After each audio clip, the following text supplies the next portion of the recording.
നമസ്കാരം, ക്ലാസ്മേറ്റിൻ്റെ ഒരു പുതിയ വീഡിയോയിലേക്ക് സ്വാഗതം. നമുക്കിന്ന് 8ാം ക്ലാസ്സിലെ മലയാളം കേരള പാഠാവലി ആൻസർ കീ നോക്കാം. ഒന്നാമത്തെ ഈ വൺ വേർഡ് ക്വസ്റ്റ്യൻസ് ഞാൻ ഓൾറെഡി ഇട്ടിട്ടുണ്ടായിരുന്നു, എന്നാലും ജസ്റ്റ് ഒന്നും കൂടെ പറയാം. ഒന്നാമത്തെ ക്വസ്റ്റ്യൻ്റെ ആൻസർ എന്ന് പറയുന്നത് ഓപ്ഷൻ ബി, പൂവ്. അതായത് പ്രസൂനം എന്ന അടിവരയിട്ട പദത്തിൻ്റെ സമാനമായ അർത്ഥം എന്ന് പറയുന്നത് ഇവിടെ പൂവാണ്. പിന്നെ രണ്ടാമത്തെ ആൻസർ ചുവടെ പിരിച്ചെഴുതിയവയിൽ കൂട്ടത്തിൽ പെടാത്തത്. ഇതിൻ്റെ ആൻസർ കുറേ പേര്, ഞാൻ ആ വൺ വേർഡ് ക്വസ്റ്റ്യൻ ഇട്ടു, അതിൻ്റെ താഴെ കമൻ്റ് ആയിട്ട് കുറേ പേര് ഡി ആണ് എന്നും പറഞ്ഞ് ആൻസർ ഇട്ടു. പക്ഷേ ഡി അല്ല, അതിൻ്റെ ആൻസർ എ ആണ്, ഒച്ച ഇടറി എന്നുള്ളതാണ്. അപ്പോൾ അവിടെ ആൻസർ രണ്ടിൻ്റെ ആൻസർ എ എന്ന് ആൻസർ എഴുതിയവർക്ക് മാർക്ക് കിട്ടും, അല്ലാത്തവർക്ക് മാർക്ക് കിട്ടില്ല. മൂന്നാമത്തെ ക്വസ്റ്റ്യൻ ചുവടെ കൊടുത്തവയിൽ കഥകളിയുമായി ബന്ധമുള്ള പദങ്ങൾ ഏതല്ല? അത് ആൻസർ 1ഉം 3ഉം, ബി ഓപ്ഷനാണ്. 1ഉം 3ഉം, മടം പിടിക്കുക, പിന്നെ കളിവിളക്ക്, ഇത് രണ്ടുമാണ് കഥകളിയുമായിട്ട് ബന്ധപ്പെട്ട രണ്ട് പദങ്ങൾ. നെക്സ്റ്റ്, തിങ്കളാഴ്ച നല്ല ദിവസം എന്ന പാഠഭാഗം ഏത് സാഹിത്യ വിഭാഗത്തിൽ പെടുന്നു? അത് തിരക്കഥ, സി ഓപ്ഷനാണ് ശരിയായിട്ടുള്ളത്, തിരക്കഥ എന്നുള്ള സാഹിത്യ വിഭാഗത്തിൽ. അടുത്തത്, അർത്ഥവ്യത്യാസം വരാതെ ലഘുവാക്യങ്ങളാക്കി മാറ്റി എഴുതുക. 5 മുതൽ 7 വരെ ചോദ്യങ്ങൾക്ക് 3-4 വാക്യത്തിൽ ഉത്തരം എഴുതണം. 3 സ്കോർ വീതമാണ്. ആൻസർ എൻ്റെ അപ്പച്ചൻ്റെ അടുത്ത സുഹൃത്തുക്കളായ അഭയദേവ് സാറും ദക്ഷിണാമൂർത്തി സ്വാമിയും ചേർന്നാണ് അതിലെ പാട്ടുകൾ ചെയ്തത്. അപ്പോൾ ഇതിൽ പിരിച്ചെഴുതുമ്പോൾ എൻ്റെ അപ്പച്ചൻ്റെ അടുത്ത സുഹൃത്തുക്കളാണ് അഭയദേവ് സാറും ദക്ഷിണാമൂർത്തി സാറും, ഒരു സെൻറ്റൻസ്. രണ്ടാമത്തെ സെൻറ്റൻസ്, അവർ ചേർന്നാണ് അതിലെ പാട്ടുകൾ എഴുതിയത് അല്ലെങ്കിൽ പാട്ടുകൾ ചെയ്തത്. ഓക്കെ, അങ്ങനെയാണ് 2 ലഘുവാക്യങ്ങളായിട്ട് നമ്മൾ എഴുതേണ്ടത്. അപ്പം അത് എഴുതിയവർക്ക് അവിടെ 3 മാർക്ക് സ്കോർ ചെയ്യാം. ഇനി അടുത്തത്, വിദ്യാരംഗം കലാസാഹിത്യവേദി സംഘടിപ്പിക്കുന്ന ഫിലിം ഫെസ്റ്റിവലിൽ തിങ്കളാഴ്ച നല്ല ദിവസം പ്രദർശിപ്പിക്കുന്നു. ഇതിൻ്റെ പ്രചാരണത്തിനാവശ്യമായ ഒരു പോസ്റ്റർ തയ്യാറാക്കുക. എൻ്റെ സൂചനകൾ തന്നിട്ടുണ്ട്.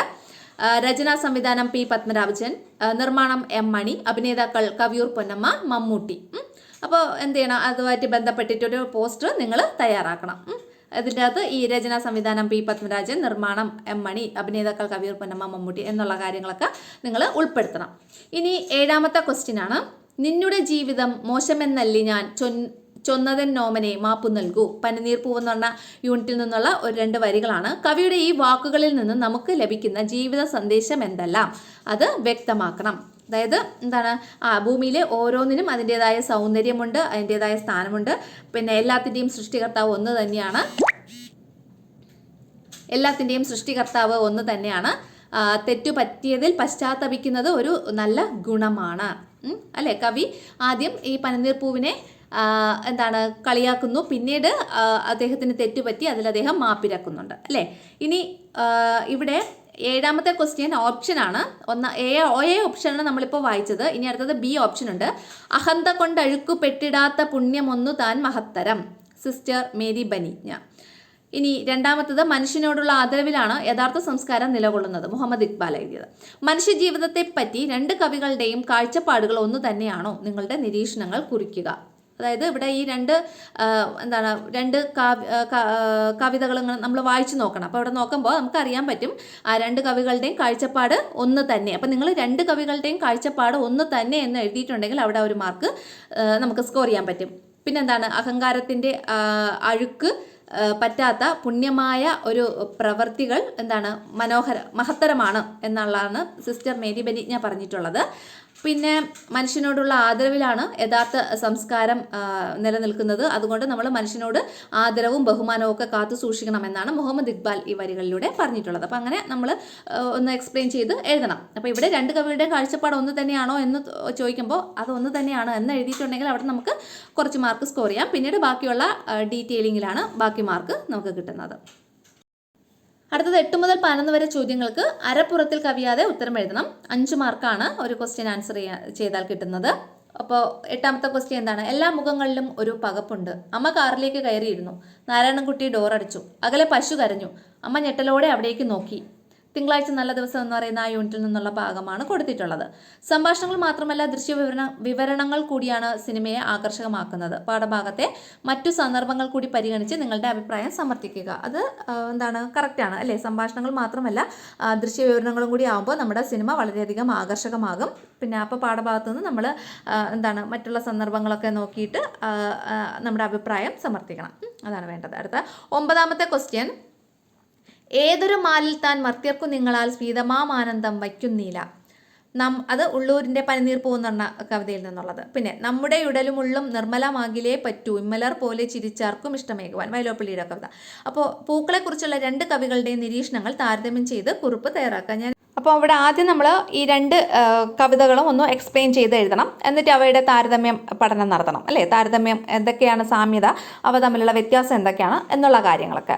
ഇവിടെ നോക്കുള്ളൂ. ഏതൊരു മാലിൽ താൻ മർത്യർക്കും നിങ്ങളാൽ സ്മിതമാം ആനന്ദം വയ്ക്കുന്നില്ല. അതായത് മനുഷ്യർക്ക് എന്തൊക്കെ ദുഃഖം വന്നാലും നിങ്ങൾ ഉണ്ടെങ്കിൽ, അതായത് ഈ പന്നീർ പൂവിൻ്റെ സാമീപ്യത്തിൽ അവർക്ക് സന്തോഷം ഉണ്ടാകും എന്നുള്ളതാണ് ഫസ്റ്റ് കൊടുത്തിട്ടുള്ളത്. രണ്ടാമത്തെ വൈലോപ്പിള്ളിയുടെ കവിതയിൽ എന്താ പറഞ്ഞിട്ടുള്ളത്? നമ്മുടെ അല്ലെങ്കിൽ ഈ മനുഷ്യരുടെ ഉള്ളും അവരുടെ മനസ്സും അല്ലെ, ഉള്ളെന്ന് വെച്ചാൽ മനസ്സും അവരുടെ ശരീരവും വളരെയധികം നിർമ്മലം അല്ലെങ്കിൽ ശുദ്ധമായാൽ മാത്രമേ ഈ പൂവ് ചിരിക്കുന്ന പോലെ ചിരിച്ച് മറ്റുള്ളവരുടെ ഇഷ്ടം നേടിയെടുക്കാൻ കഴിയുള്ളൂ. അങ്ങനെയൊക്കെയുള്ള ഒരു എക്സ്പ്ലനേഷനൊക്കെ എഴുതി നിങ്ങൾ ആൻസർ എഴുതുക. പിന്നെ അപ്പോൾ നമുക്കതിൽ മാർക്ക് സ്കോർ ചെയ്യാം. ഇനി അടുത്തത് 10ാമത്തെ ക്വസ്റ്റ്യൻ ആണ്. ഇനി എനിക്കെന്തിനാ പെൻസിൽ, ഇനി എൻ്റെ പങ്കും കൂടി അനുതാര പഠിച്ചോളൂ.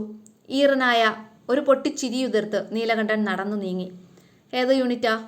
താളുകൾക്കിടയിൽ ഒരു മയിൽപ്പീലി എന്ന് പറയുന്ന യൂണിറ്റ്. നീലകണ്ഠൻ്റെ ജീവിതാവസ്ഥയെക്കുറിച്ച് എന്തെല്ലാം സവിശേഷതകളാണ് ഇവിടെ വെളിപ്പെടുന്നത്, വരികൾ വിശകലനം ചെയ്ത് കുറിപ്പ് തയ്യാറാക്കുക. അതായത് നീലകണ്ഠനെ കുറിച്ചുള്ള ഒരു എക്സ്പ്ലനേഷനാണ് ഇവിടെ എഴുതേണ്ടത്. നീലകണ്ഠൻ്റെ ജീവിതാവസ്ഥയുമായി ബന്ധപ്പെടുത്തി ഉള്ള എക്സ്പ്ലനേഷൻ എഴുതണം. നീലകണ്ഠൻ്റെ അസുഖം ബാധിച്ച് കണ്ണിൻ്റെ കാഴ്ചശക്തിയൊക്കെ പോയില്ലേ, അപ്പോൾ അതിനെക്കുറിച്ചുള്ള ഒരു എക്സ്പ്ലനേഷൻ ഇവിടെ എഴുതി നമ്മൾ ആൻസർ ചെയ്യണം. ഒരു അരപ്പുറം എഴുതണം.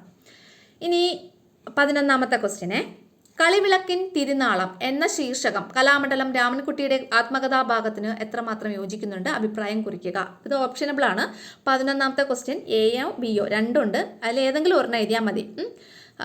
അടുത്ത അതിൻ്റെ ബി ക്വസ്റ്റ്യൻ എന്ന് പറയുന്നത്, ജാതിഭേദം മതദ്വേഷൻ ഏതുമില്ലാതെ സർവരും സോദരത്വേന വാഴുന്ന മാതൃകാ സ്ഥാനമാണിത്. ആരുടെ ആ കവിതയാണ്?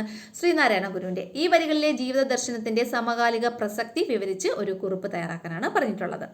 അപ്പം നമ്മൾ എന്ത് ചെയ്യണം? ഈ തന്നിട്ടുള്ള വരികളുടെ അർത്ഥം എഴുതണം. അതുമായിട്ട് ബന്ധപ്പെടുത്തി അതിൻ്റെ സമകാലിക പ്രസക്തി വിവരിച്ച് ഒരു കുറിപ്പ് തയ്യാറാക്കണം. ഒരു അര പേജ് വരുന്ന വിധത്തിൽ. അടുത്തത്, താഴെ തന്നിരിക്കുന്ന ചോദ്യങ്ങളിൽ ഏതെങ്കിലും ഒരെണ്ണത്തിന് ഒരു പുറത്തിൽ കവിയാതെ ഉത്തരം എഴുതണം. ഇത് ഒരു പുറത്തിൽ കവിയാതെ എഴുതാനുള്ളതാണ്. 7 മാർക്കാണ് കേട്ടോ. ഇതും ഓപ്ഷനാണ്. 12A 12B രണ്ടെണ്ണം ഉണ്ട്. ഏതെങ്കിലും ഒരെണ്ണത്തിൻ്റെ ആൻസർ എഴുതിയാൽ മതി. ഒന്ന് നോക്കിയോളൂ. 1ാമത്തെ ക്വസ്റ്റ്യൻ, എത്ര ചികിത്സിച്ചാലും എന്നെ വിട്ടുപിരിയാൻ കൂട്ടാക്കാത്ത എൻ്റെ അസുഖം തരുന്ന നോവുകൾ പേറി കിതച്ചും തളർന്നും പാഠപുസ്തകങ്ങളുടെ താളുകളിൽ ഞാൻ അറിയാതെ വീഴുന്ന കണ്ണുനീർ തുള്ളികൾ തുടച്ചും എത്രയോ നാളുകളായി ഞാനിങ്ങനെ. ഏറ്റവും മനോഹരമാകേണ്ടിയിരുന്ന കുട്ടിക്കാലം വിടരാതെ കരിഞ്ഞുപോയ ഒരിതൽ പോലെ നുണയാൻ മധുരമില്ലാതെ, കൂട്ടിന് കളിമേളങ്ങളില്ലാതെ. ഏതാണ്? താളുകൾക്കിടയിൽ ഒരു മയിൽപ്പീലി അല്ലേ. സൂചനയും കഥയും വിശകലനം ചെയ്ത് അനുതാര എന്ന കഥാപാത്രത്തെ നിരൂപണം ചെയ്ത് കുറിപ്പ് തയ്യാറാക്കുക. അതായത് അനുതാര എന്ന കഥാപാത്രത്തിൻ്റെ നിരൂപണം ചെയ്ത് ഒരു കുറിപ്പ് തയ്യാറാക്കണം. അനുതാര എന്ന കഥാപാത്രത്തെക്കുറിച്ചുള്ള എക്സ്പ്ലനേഷനും നമ്മൾ ആ കഥ വായിച്ചില്ലേ, അപ്പോൾ അതിൻ്റെ അകത്ത് അനുതാര എന്ന കഥാപാത്രത്തിനെ കുറിച്ചുള്ള കാര്യങ്ങളൊക്കെ എഴുതി ഒരു പുറം നിറച്ചെഴുതണം കേട്ടോ, ഒരു പേജ്. അത് അല്ലെങ്കിൽ എന്ന് പറയുമ്പോൾ അതിൻ്റെ ക്വസ്റ്റ്യൻ ആണ്. ആശയം, ആസ്വാദനാംശങ്ങൾക്ക് സമകാലിക പ്രസക്തി എന്നിവ പരിഗണിച്ച് ഒരു ആസ്വാദന കുറിപ്പ് തയ്യാറാക്കണം. നാവറിഞ്ഞ മലയാളം ഒരു കവിതയാണ് തന്നിട്ടുള്ളത്. അപ്പോൾ ഈ ജീനൻ എഴുതിയ നാവറിഞ്ഞ മലയാളം എന്ന കവിതയുടെ ഏതാനും വരികളാണ് ഇവിടെ കൊടുത്തിട്ടുള്ളത് അല്ലേ. അപ്പോൾ ഇതിൽ അമ്മ വന്ന് കൊഞ്ചിയപ്പോൾ അന്ന് കേട്ട മലയാളം പണ്ട് നമ്മളറിയാതെ ചുണ്ടനയ്ക്ക മലയാളം. അപ്പോൾ മലയാള ഭാഷയെക്കുറിച്ചുള്ളതാണിത് അല്ലേ. അപ്പോൾ മലയാള ഭാഷയെക്കുറിച്ച് കുറച്ചധികം മഹത്തരമാണ് എന്നൊക്കെ രീതിയിൽ കുറച്ച് കാര്യങ്ങളൊക്കെ എഴുതി ഒരു പുറം തികയ്ക്കണം. അപ്പോൾ ഇത്രയാണ് നമ്മുടെ 8ാം ക്ലാസ്സിലെ മലയാളം കേരള പാഠാവലിയിലെ ക്വസ്റ്റ്യൻ ആൻഡ് ആൻസേഴ്സ് എന്ന് പറയുന്നത്.